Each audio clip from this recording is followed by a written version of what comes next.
وكفى وسلام على عباده الذين اصطفى. أما بعد فأعوذ بالله من الشيطان الرجيم. ولقد صدقكم الله وعده إذ تحسونهم بإذنه حتى إذا فشلتم وتنازعتم في الأمر وعصيتم من بعد ما أراكم ما تحبون منكم من يريد الدنيا ومنكم من يريد الآخرة ثم صرفكم عنهم ليبتليكم ولقد عفا عنكم والله ذو فضل على المؤمنين إذ تصعدون ولا تلوون على أحد والرسول يدعوكم في أخراكم فأثابكم غما بغم لكي لا تحزنوا على ما فاتكم ولا ما أصابكم والله خبير بما تعملون. صدق الله العظيم وبلغنا رسوله النبي الكريم ونحن على ذلك من الشاهدين والشاكرين والحمد لله رب العالمين. Discussion about Ghazwa Uhud is going on in Surah Al-Imran. وَلَقَدْ صَدَقَكُمُ اللَّهُ وَعْدَهُ. Allah has surely fulfilled His promise to you. إِذْ تَحُسُّونَهُمْ بِإِذْنِهِ. When you, with His will, with Allah subhanahu wa ta'ala's will, were killing them off. تَحُسُّونَهُمْ. You were killing them off. حتى إذا فشلتم وتنازعتم في الأمر وعصيتم من بعد ما أراكم ما تحبون. حتى, until, إذا فشلتم وتنازعتم. فشلتم, you showed weakness, وتنازعتم, and disputed in the matter. وتنازعتم في الأمر, you disputed in the matter. وعصيتم من بعد ما أراكم ما تحبون, and disobeyed after Allah subhanahu wa ta'ala, He had shown you what you liked. So this is talking about the initial victory that the Muslimin were getting, and they were overpowering the kuffar and killing them. But when the Muslims saw that they figured that the war was over, and they went after the spoils of war, and also they fought or they argued or had a dispute among each other and disobeyed the order of the Prophet ﷺ, then this situation was turned. The tables were turned. Minkum man yuridu dunya wa minkum man yuridu al-akhirah. Among you, there were some who were seeking dunya. Here Hazrat has translated dunya as mundane, something that has no value. Wa minkum man yuridu al-akhirah. And among you, there were others who were seeking the hereafter. ثُمَّ صَرَفَكُمْ عَنْهُمْ لِيَبْتَلِيَكُمْ. After that, He reversed your position. صَرَفَكُمْ عَنْهُمْ لِيَبْتَلِيَكُمْ. Allah subhanahu wa ta'ala reversed this position. For what? For why? For what reason? لِيَبْتَلِيَكُمْ. Not as a punishment, but as an ibtila, as a test, so as to judge your situation, your status. وَلَقَدْ عَفَا عَنْكُمْ. Of course He has forgiven you. وَاللَّهُ ذُو فَضْلٍ عَلَى الْمُؤْمِنِينَ. Allah is all gracious to the believers. So even after what had happened, in these ayat, Allah subhanahu wa ta'ala is giving, although Allah subhanahu wa ta'ala is talking about, حَتَّى إِذَا فَشِلْتُمْ وَتَنَازَعْتُمْ فِي الْأَمْرِ وَعَصَيْتُمْ. So although in this ayah, Allah subhanahu wa ta'ala, this ayah that we read, Allah subhanahu wa ta'ala is saying that they did all these things, but here the Sahaba have said that we are very happy that Allah subhanahu wa ta'ala has given us two glad tidings in this. Number one, لِيَبْتَلِيَكُمْ. It was not a punishment, but it was only a test for you. وَلَقَدْ عَفَا عَنْكُمْ. And the biggest thing has been granted to us, which is that Allah subhanahu wa ta'ala is declaring that Allah subhanahu wa ta'ala has of course forgiven us. إِذْ تُصْعِدُونَ وَلَا تَلْوُونَ عَلَى أَحَدٍ وَالرَّسُولُ إِذْ تُصْعِدُونَ وَلَا تَلْوُونَ عَلَى أَحَدٍ.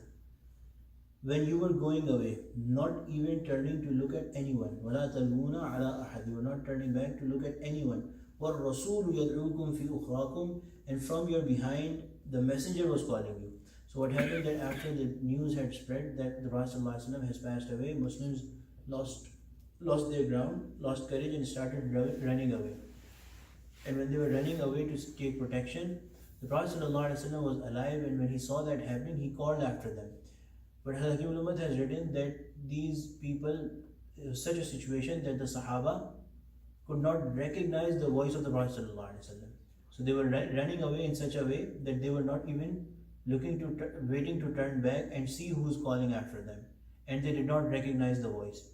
Hazrat Ka'ab radiallahu an, if I remember, Ka'ab ibn Malik radiallahu an, after he saw that these people are not listening to the Prophet ﷺ, the Sahaba are not listening to the Prophet ﷺ, he called out and confirmed that the Prophet ﷺ still lives among you. Then they heard his call and turned back and regathered. But Allah subhanahu wa ta'ala did not tolerate this act of them going away and not recognizing or not looking back and recognizing the Prophet ﷺ. وَالرَّسُولُ يَدْعُوكُمْ فِي أُخْرَاكُمْ, the Rasul was calling after you from behind you. فَأَثَابَكُمْ غَمًّا بِغَمٍّ. So the sorrow that you gave to the Prophet ﷺ, Allah subhanahu wa ta'ala gave you sorrow in return. فَأَثَابَكُمْ غَمًّا بِغَمٍّ. Allah subhanahu wa ta'ala gave you gham for the gham that you gave to the Prophet ﷺ. And the reason was لِكَيْ لَا تَحْزَنُوا عَلَى مَا فَاتَكُمْ وَلَا مَا أَصَابَكُمْ. And again, the reason was that this sorrow was given to you so that in future you should not grieve and have excessive sorrow and lose your senses over what you have lost. And neither وَلَا مَا أَصَابَكُمْ, nor over what you have suffered. So if in that kind of a situation, you should still, Allah subhanahu wa ta'ala wanted to train the Sahaba to hold their ground and be steadfast even in the biggest of problems. Wallahu khabirun bima ta'malun, and Allah subhanahu wa ta'ala is all aware of what you do. Allah subhanahu wa ta'ala is all aware of what you do. Next ayah is big, but it is, let's do it inshallah. Ayah 154 is a famous ayah of the Quran. It is also called Ayat al-Qutub. ثم أنزل عليكم من بعد الغم أمنة نعاسا يغشى طائفة منكم وطائفة قد أهمتهم أنفسهم يظنون بالله غير الحق ظن الجاهلية يقولون هل لنا من الأمر من شيء قل إن الأمر كله لله يخفون في أنفسهم ما لا يبدون لك يقولون لو كان لنا من الأمر شيء ما قتلنا هنا قل لو كنتم في بيوتكم لبرز الذين كتب عليهم القتل إلى مضاجعهم وليبتلي الله ما في صدوركم وليمحص ما في قلوبكم والله عليم بذات الصدور. So then Allah subhanahu wa ta'ala is saying that ثُمَّ أَنزَلَ عَلَيْكُم مِّن بَعْدِ الْغَمِّ أَمَنَةً. After this gham, this sorrow that Allah subhanahu wa ta'ala struck you with, Allah subhanahu wa ta'ala descended upon you tranquility, poured upon you tranquility. نُعَاسًا يَغْشَى طَائِفَةً مِّنكُمْ وَطَائِفَةٌ قَدْ أَهَمَّتْهُمْ أَنفُسُهُم. So when the kuffar went back, we talked about last time that even after gaining an apparent victory, Allah subhanahu wa ta'ala put awe in the hearts of kuffar, and they stupidly walked away without finishing off Muslims. And they had gone further away to the next station of their travel when they realized what kind of a stupid thing we did. We could have finished them off. But anyway, so as soon as they walked away, as soon as the kuffar went back, Allah subhanahu wa ta'ala sent a peaceful sleep, a peaceful drowsiness upon the group of Muslims. But here Allah subhanahu wa ta'ala is saying, يَغْشَى طَائِفَةً مِّنْكُمْ. One group among you had this peace, tranquility. وَطَائِفَةٌ قَدْ أَهَمَّتْهُمْ أَنفُسُهُم. There was another group that were very concerned about their lives. They did not get this peace. They were very worried about their lives, and they kept on worrying and staying concerned about their lives. So this was the group of munafiqeen. So this ayat is talking about munafiqeen. This group, the munafiqeen, they did not receive this tranquility. As an effect of this tranquility upon the believers, the true believers, all their gham was as if washed away. All of the sorrow, all of the pain that they had got through this war, this apparent defeat, all of it was washed away. And they gained the courage, and they in fact went after the kuffar, as we had said last time.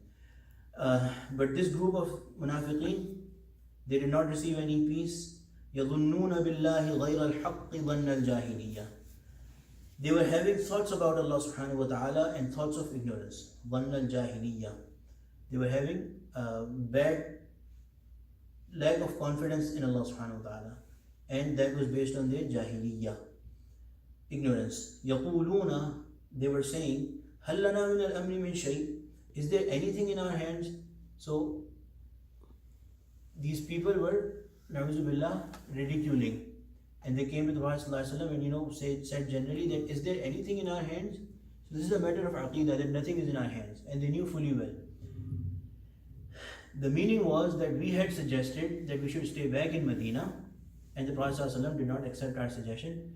Is there anything in our hands, even our own lives, in matters of our own lives? We had suggested that we should have stayed back in Medina, but the Prophet ﷺ did not listen to us. So nothing is in our hands. So they were, na'uzubillah, ridiculous, in a way of ridiculing the Prophet ﷺ.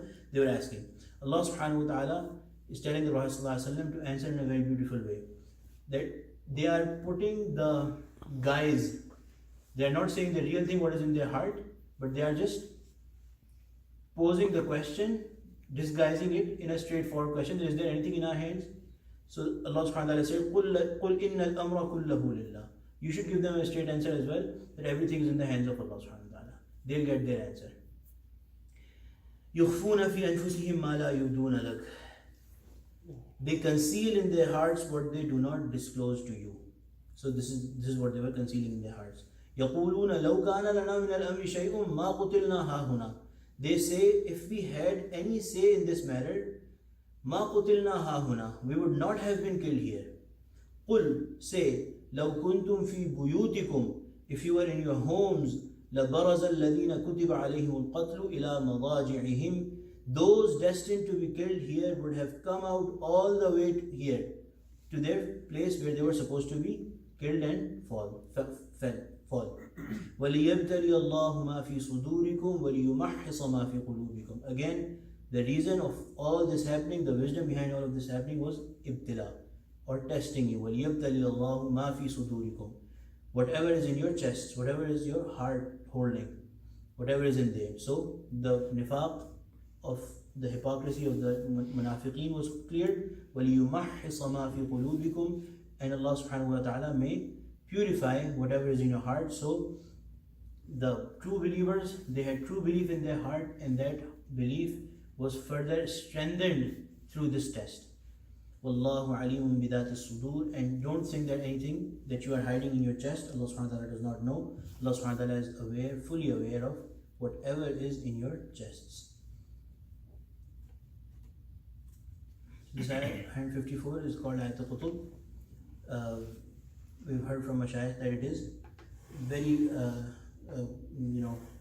the experience is that this ayah, if recited and blown over the sick people, it is, it is even the hidden diseases, it is a source of cure for them.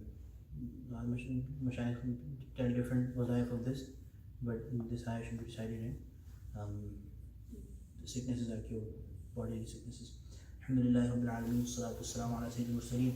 Rabbana zalamna anfusana wa illam taghfir lana wa tarhamna lanakunanna minal khasirin. Ighfir warham wa anta khairur rahimin. Ya Allah, Ya Rahman, Ya Rahim, Ya Arhamar Rahimin. Sami'na wa ata'na ghufranaka Rabbana wa ilaykal masir. Sallallahu ta'ala ala khayri khalqihi sayyidina wa lana Muhammad wa ala alihi wa sahbihi ajma'in. Amin.